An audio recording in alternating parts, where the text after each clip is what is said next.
नमस्कार दोस्तों। स्वागत है आप सभी का हमारी आर्ट लेसन के डे 2 में।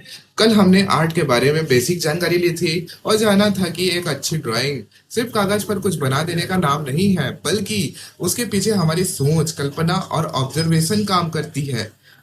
आज हम उससे एक कदम आगे बढ़ेंगे, जानेंगे कि कोई भी अच्छी ड्राइंग या पेंटिंग किन छोटी छोटी चीजों से मिलकर बनती है। बच्चों, आर्ट के कुछ मुख्य एलिमेंट्स ऑफ आर्ट होते हैं जिनकी मदद से हम किसी भी चित्र को सुंदर और प्रभावशाली बना सकते हैं। जैसे कि सबसे पहला है लाइन, यानी रेखा। रेखा सिर्फ सीधी लाइन नहीं होती। रेखा कई प्रकार की होती है, सीधी, टेढ़ी, घुमावदार, मोटी, पतली, छोटी या लंबी। एक कलाकार अपनी रेखाओं से भावनाएं भी दिखा सकता है, और जैसे तेज और मजबूत लाइन किसी चीज को ताकत दिखा सकती है, जबकि हल्की या घुमावदार लाइन शांति या सुंदरता का एहसास दे सकती है। दूसरा है शेप, यानी आकार।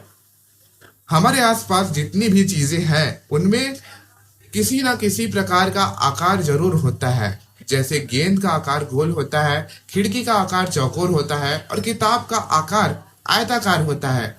इसलिए जब आप कोई चित्र बनाएं तो पहले उसे छोटे छोटे शेप्स में देखिए, यह कोशिश करिए देखने का। इससे ड्राइंग बनाना बहुत आसान हो जाता है। अब आता है तीसरा और बहुत ही महत्वपूर्ण एलिमेंट, फॉर्म, यानी त्रिआयामी रूप।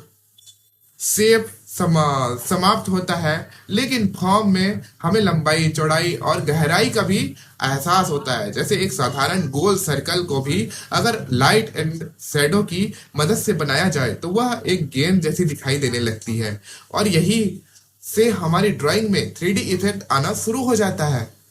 अब बात करते हैं कलर, यानी रंग की।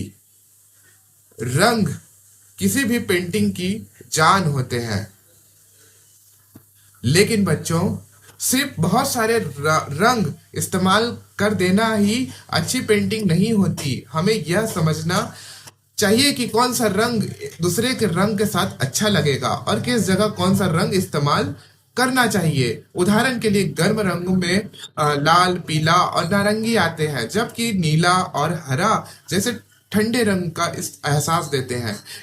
इसके बाद आता है वैल्यू, यानी लाइट और डार्क। यह किसी भी ड्राइंग को रियलिस्टिक बनाने में बहुत महत्वपूर्ण भूमिका निभाता है। जहां लाइट पड़ती है वहां हिस्सा थोड़ा उजला दिखाई देता है, और जहां लाइट कम पहुंचती है वहां शैडो दिखाई देती है। अगर आप सिर्फ एक ही टोन में ड्राइंग बनाएंगे तो उसमें डेप्थ कम दिखाई देगी, लेकिन सही जगह पर लाइट और डार्क इस्तेमाल करेंगे तो वही ड्राइंग रियलिस्टिक और सुंदर दिखाई देगी। अब एक छोटा सा प्रैक्टिस हम आज जरूर करेंगे। आप सभी एक कागज पर पहले सर्कल बनाइए, फिर सोचिए कि लाइट किस दिशा से आ रही है, और जिस तरफ से लाइट आ रही है ना, उस तरफ हल्का शेड रखिए और दूसरी तरफ धीरे धीरे डार्क शेड करिए। उसके बाद ध्यान से शेडिंग करते समय हाथ पर दबाव मत डालिए, धीरे धीरे टोन को डार्क करते जाइए।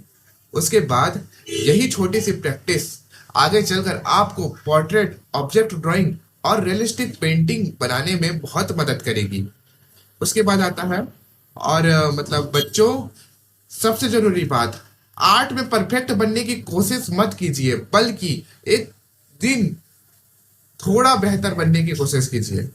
अगर आज आपकी ड्राइंग थोड़ी गलत बन रही है तो परेशान होने की जरूरत नहीं है। गलती भी आर्ट सीखने का एक हिस्सा है। बस पेंसिल उठाइए, प्रैक्टिस कीजिए और अपनी गलतियों से सीखते जाइए। तो आज का हमारा डे 2 आर्ट लेसन यही समाप्त होता है, और आज घर पर आप लाइन, शेप और शेडिंग की प्रैक्टिस जरूर कीजिए। अगले लेसन में हम इन एलिमेंट्स का इस्तेमाल करके एक सुंदर ड्राइंग बनाना शुरू करेंगे। और याद रखिए, हर बड़ा आर्टिस्ट कभी ना कभी बिगिनर ही होता है। बस फर्क इतना है कि उसने प्रैक्टिस करना बंद नहीं किया। मिलते हैं अगले लेसन में। थैंक यू और कीप क्रिएटिंग।